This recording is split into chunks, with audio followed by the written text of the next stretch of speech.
Hello, this is Braden Kelly of blogginginnovation.com, and I'm here today with Alpheus Bingham and Dwayne Spradlin of InnoCentive, and we're here to talk a little bit about open innovation. We're here at the Incent to Innovate conference put on by the XPRIZE Foundation here at the United Nations in beautiful New York City. And so I have a few questions for you two gentlemen. Number one is, in your view, what are the greatest strengths of the open innovation movement? What do you think are some of the greatest strengths?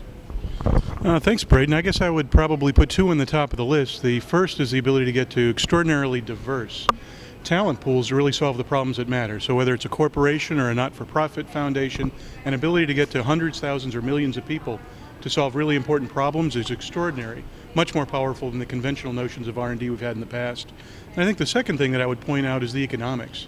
So, the world has really been organized around creating these very expensive, fixed-cost research initiatives in the past, and this creates an opportunity whereby, whether it's a small organization or a large, they can cost effectively get to people all over the world that really want to solve those kinds of problems.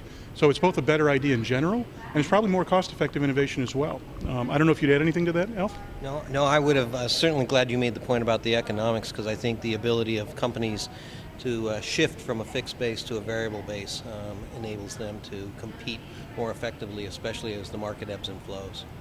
Great. Second question I have for you is, do you feel that open innovation will face its own S-curve? So over time, as more people get into the innovation space and start to focus on it, will there be a decrease in quality and a decrease in participation, or will it continue to be strong over time? Well, I think some type of an S-curve is inevitable, but I don't think it's an S-curve of decreasing quality. I think what happens is we currently have a situation where somewhere between 90 and 95% of all research you might define as closed innovation, with the remaining 5 to 10% being open. I think that we'll see open gather on that ratio, but there will come some point at which the amount of closed innovation cannot continue to decrease down to zero. Somebody has to know what the fundamental problems are that need to be asked and how to get those appropriately distributed into the open innovation marketplace. And so what we'll see is a slowing down of that as it starts to achieve equilibrium. Yeah, and also add that I think that there's kind of a, we think of them as communities of communities, if you will. So, if you think of problems very broadly, then the notion that, once I get to 1 million solvers, people around the world that can work on problems, I've probably got sufficient biomass, if you will, to solve the problem. But most problems at the end of the day are global and local. What I mean by that is sometimes we have to solve problems like better distribution of vaccines to children. Well, that problem actually has very local aspects to it as well. So getting people from all over the world involved, but people with local and global knowledge is really important. Similarly, if I'm trying to solve a manufacturing problem, I probably need people that understand manufacturing and logistics and all those things, but I may also need it specifically in the pulp and paper industry. So I agree, there absolutely is an S-curve, but I think as you look at more and more problems and a more pervasive view of open innovation, really engaging those problems, I think the more the better. Great, thank you for those insightful answers. And third question, where do you think the greatest opportunities lie for open innovation in the future? Boy, I think I'd answer that again on two different levels. I think for commercial organizations, it really comes down to them creating these very broad, sophisticated views of the world that they can connect with users, customers, partners, anybody in the world to really sort of solve their innovation problems. And that becomes an entirely different model of how to think about business, right? Businesses now manage their innovation communities wherever they are, and they create them if they need to. Right. But that's an entirely different view of business.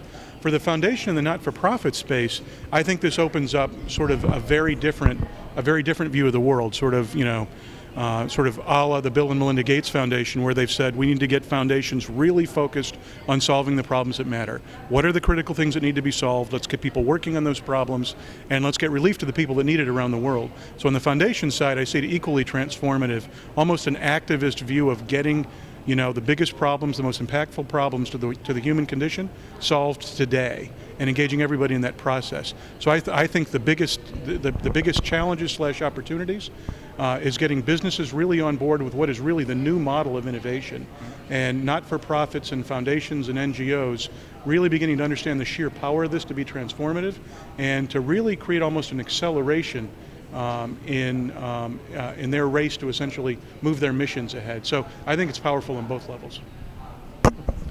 So one of the things I think we've lacked is we've lacked a good taxonomy for the mode of innovation, and we've sort of bucketed into these big buckets of closed and open.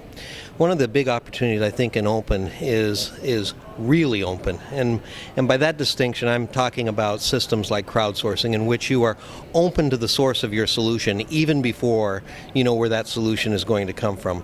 That's a very different drill than, say, working with a contract research organization or outsourcing in a classical way, or offshoring, or any of the other modes that could legitimately be called open as opposed to closed.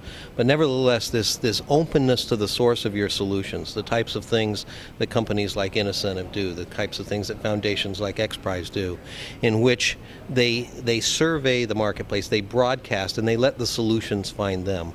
I think that's a type of openness that is extremely underexploited. It represents just such a thin slice of innovation today, but has huge future potential.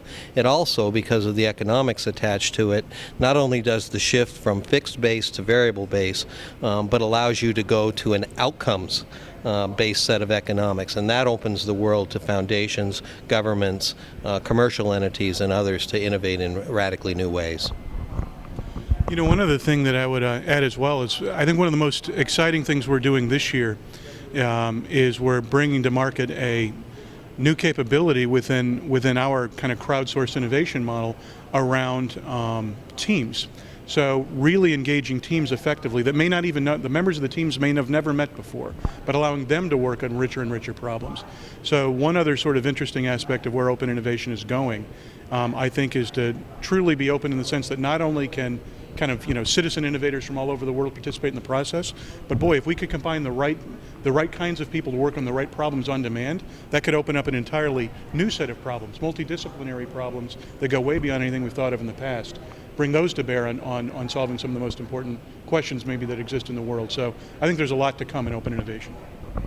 I would agree with that, and I think as people start to move outside the inside model of innovation and looking at innovation as an R&D process that lives within an organization, and start to move beyond their own borders and beyond their own grouping, beyond just private doing its own thing and public and nonprofits, as everybody starts to come together and look for those intersections, I think we can achieve quite a lot. And I think it's a very promising industry, and I hope it continues to grow, and I hope your business continues to do well for you.